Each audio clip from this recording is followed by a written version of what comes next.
ብዙ ወጣቶች ኳስ ይከታተላሉ 8 ሰዓት ለኳስ ተነስተው ኳሱ 9 ተኩል ሲያልቅ ሱብሂ ሳይሰግዱ ከተኙ በርግጥ ኳሱ እነሱ ናቸው። ምናልባት ዓለም ዋንጫ ሲነሳ ማሳረጊያ ማደርገው የሴኔጋል ቡድን አሁን ላልኩት የሰራውን ጀብድ አደንቃለሁ። እንደምታውቁት አሜሪካን አልፎ አልፎ ወጀብና እንትኖች ንፋሶች ያገኟታል። አየሩ ስለተለወጠ የጁምዓ ቀን ወጣው እንዳይሰግዱ ትእዛዝ ተላለፈ። የሴኔጋል ተጫዋቾች ግን ሁሉም መጣው መስጂድ ውስጥ ሰገዱ። ይሄን ተቃውሞ ሚዲያዎች ዘገቡባቸው። አሰልጣኙን ጠየቁት። የመለሰው መልስ አንድ ነው።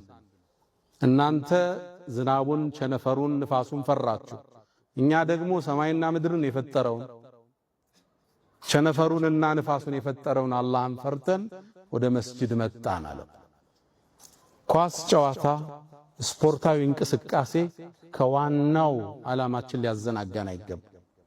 ከአላህ ጋር ምንቃረብበት እንጂ ምንጣላበት አይደለም። ኳስ ለማየት ተነስተን ለሱብሂ ካልበቃን በርግጥም ኳሱኛ ነን። አንድ ሙእሚን ይዝናናል፣ ሶላትን ግን እንዴት ያሳልፋል? ይንቀሳቀሳል፣ የአላህን ትእዛዝ እንዴት ይዘነጋል? ያውም ስፖርት ስንሰራ እስትግፋር ያደረግነን አንድ ወንድም አውቃለሁ ገመድ ስዘል 1000 እስትግፋር እላለሁ ያለኝ። አስተግፍሩላህ አስተግፍሩላህ።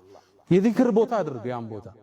ቤት ላይ ቴሌቪዥን ካለ ፕሮግራሞች እየተከታተልክ ስፖርት ስራ። አንድ ወዳጅ ያለ ቤቱ ነው ጂም ይሰራው። ቲቪ ላይ ከፍቼ እዚህ የምንለቃቸውን ፕሮግራሞች እዛ ነው መጨረሰው አለ። አንድ ኹጥባ አንድ ስፖርት ፕሮግራሙ ላይ ይጨርሳል። ወደ ዒባዳ ቀይረው አላህ ጋር ተሳሰረበት።